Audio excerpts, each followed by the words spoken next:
I mean, you're a marriage counselor. How many times have you had someone come in and say everything was great and they just, all of a sudden they get knocked over sideways? It's like, what the heck happened?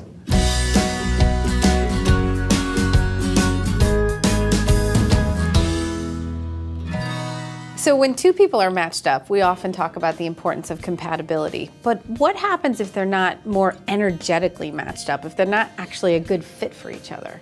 Consider this.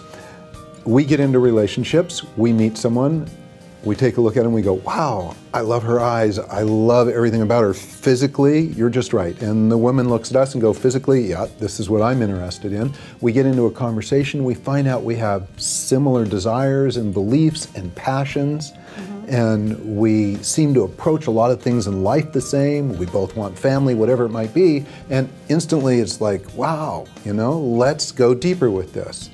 Now we can be doing that, and this is, we're really uncovering what we are sociologically, and we are looking at certain physical attributes, but we're not looking at energetics. And so we could actually find ourselves totally in love and then discover later that we don't have the same communication style at all, right? You might be more emotive, I may take everything you say literally, and instead of us being able to easily handle disagreements, we have huge misunderstandings, and those misunderstandings get bigger and bigger. So Larry, are you saying that if all those other things line up, you have similar values, similar interests, you're compatible, you get along, you like the way each other looks, you have chemistry, all of that, if there's some way to look at or test the energy between people that might determine that all that other stuff isn't enough?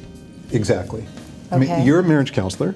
How many times have you had someone come in and say everything was great and they just, all of a sudden they get knocked over sideways? It's like, what the heck happened? Well, I think sometimes as, you know, as we grow in our relationships over the years, that we may become somewhat incompatible. And it's at those particular times when we really need to redefine what we're looking for in the relationship. And so to sit down and talk about the relationship and where it is now and where we would like for it to go before it's too late.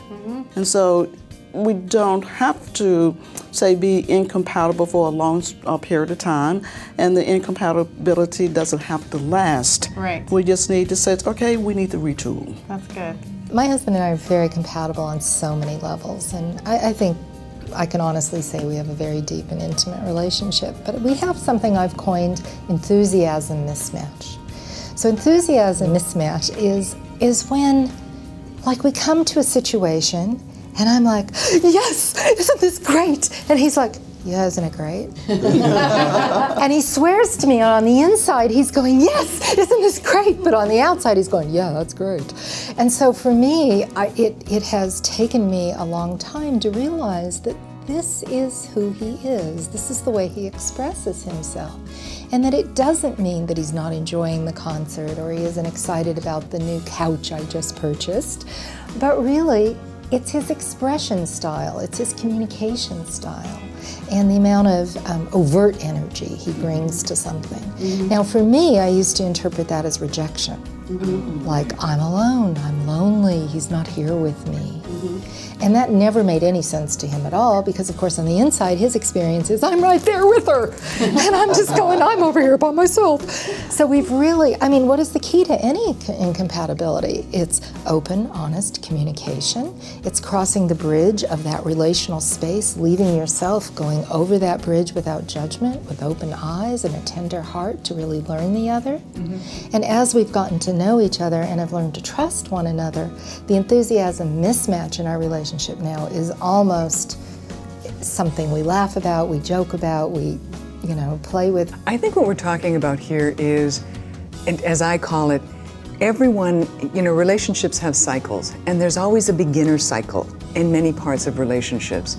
So when there is something that you're not compatible with, but you see the value of maintaining the relationship, I tell people, look, you're a beginner here, you're not expected to know, you're not supposed to know, and the beauty of being a beginner is you don't have to know.